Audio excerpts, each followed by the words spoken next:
Hey guys, quick little thing. So, in the previous video I just did, I talked about. I got a cat here in my mouth. I talked about Peter Pan Live, 2014, as well as 1960. One of the reasons why I did this is because I sort of let it out, but I was in a stage production of Peter Pan.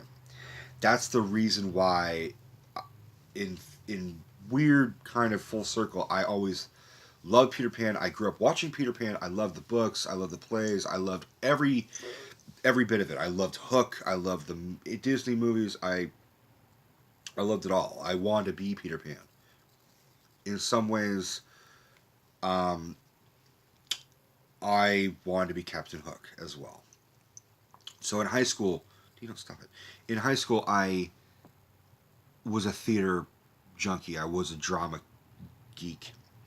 Not only was it a great easy credit, but it was also just something that it was my easily one of the classes that I could actually be good at because I actually want to be there. Most of the other students didn't they didn't care. It was just an easy credit for them, not really having any passion, not really giving a fuck. I did have not so enjoyable experiences doing it. In particular, I tried very hard and auditioned for Captain Hook. Now, my teacher at the time, my drama teacher, had insisted that no one is going to be typecast. And she said that every year in every production that we did. And 90, not 100%, what am I saying? 100%, we were always typecast. Whatever we looked like, whatever we sound like, whatever. If we, even though we tried to not, it was always like, oh, okay, so you're this guy. Oh, and I mean, for Fame, we did a production of Fame, and I played three roles, but the obvious one I was cast was as the Italian American, like older looking guy. I mean, yeah, I was good at it, but Jesus, a little on the nose. So for this one, I auditioned heavily for Captain Hook. I really wanted it because I had rage and I just really thought I was going to do it. I did a great audition. I thought everyone, a lot of people applauded. Everyone kept coming up to me. Most of the people kept coming up to me like, "You were great. You were terrifying. You were creepy. You screamed at Wendy, and you had a lot of intensity." I even like there was a point where there was a table and I slammed my fist on the table to emphasize a hook, and I actually like dented the fuck out of it. It was a metal table, so it made a big bang, and there was just a dent right there. Then, I mean, I creeped out the girl who was playing Wendy to the point that she and I didn't really exactly get along in high school. So the fact that I was able to terrorize her a little bit kind of was a little fun for me. And I creeped her out I like she was trying to avoid my gaze, and I grabbed her by the face and pulled her close to me. I said, "You look at me." Um, so who got Hook? It was the tallest actor male that they had who looked old ish. Looked he was good. He was a good Hook. But they gave me the role of Smee, and I as as okay as the actor was who played Hook, I think that he and I did something better, which was we made my Smee just as whatever he was, I was the opposite. So if he was in a joyful mood, I was terrified because that should be what Smee is, which is if Hook is happy, why is he happy? I don't like that. And when Hook is sad and pissed off, I should try and cheer him up. I should try and calm him down. Um, and we developed a bit of a kind of routine where no matter what he was doing, I would get injured. So I kept like nudging him to like spread his arms in a theatrical way and hit me in the chest and knock me down.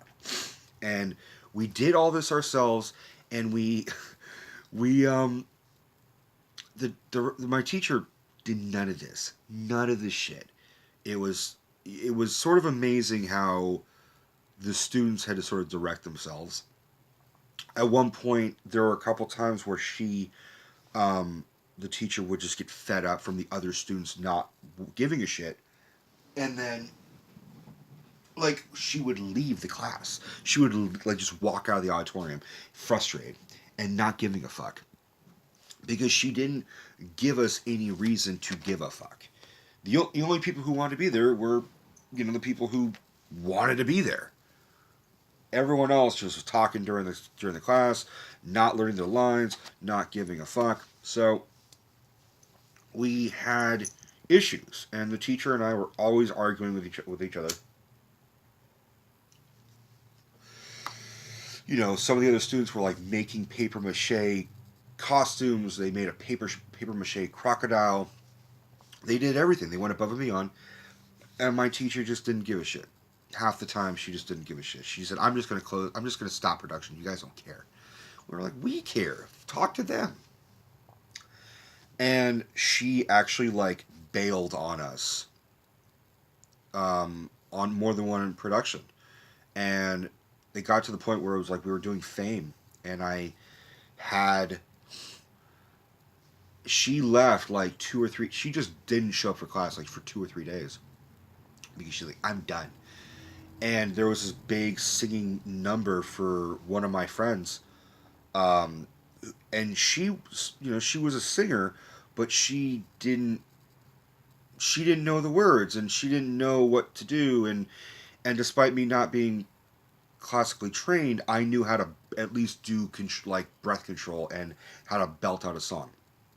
So I coached her for hours and days, and anytime we had as a stage, I taught her how to sing, and I taught her how to really kind of belt it out. And I told her to go for it. I said, "You get one night, do it. You have nothing to lose. If your voice cracks, oh well. It's just the theater. You roll with the punches." And so I'm talking about Fame in this part, but like it got to the point where we then the teacher came back every night. She would come back for the production and would accept her bouquet and be proud of us. And I would always take her like, I'm like, you don't deserve that bouquet. You bailed on us. And she and I would always argue, and it would always make a very interesting year the next year. So for Peter Pan, I was disappointed I didn't get to be Captain Hook, but I was a very happy Smee. So whenever people ask me, "Who's your favorite Smee?" I say, "You know what? Bob Hoskins was great, but I think I was the best." Also, I played Nana. I was a really good Nana too. Everyone always said this after the show. They said, like, I would have parents come up to me and be like, "My kid was not very good, but you were an amazing dog." It's because I just stayed in character. I was, shaking my, flapping. I was in a fucking hairy suit. I was crawling around on all fours. I was like barking and whimpering and growling, and I was always shaking, fleas off me, and I was always going up whenever someone was talking. If Peter and Hook or Mr. Darling and Mrs. Darling are talking or whatever, I'm not paying attention because I'm a dog. I don't give a fuck what they're talking about. So I'd be going up to one of the Lost Boys, and I'd be like, or one of the children, and I would just kind of bump my head against them and kind of be like, and they're like, "What?" I'm like, "Scratch my fucking ears," and they're like scratching my ears, and I'm like rolling on my back and just like getting it and shaking my leg, and because I gave a fuck. Now, yeah, I'm bragging. I don't have a whole lot of fond memories of high school. Those were a couple of them. So, Peter Pan has always been a part of my life. Would I ever want to play Peter Pan? No. I look way too old. Would I ever want to play Captain Hook? No, I'm too short.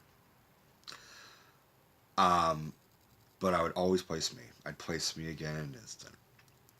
I hope you guys enjoyed all these fucking Peter Pan shit. If you're tired of Peter Pan, tough. Send me some requests and I'll see if I can fucking do them. Bye guys.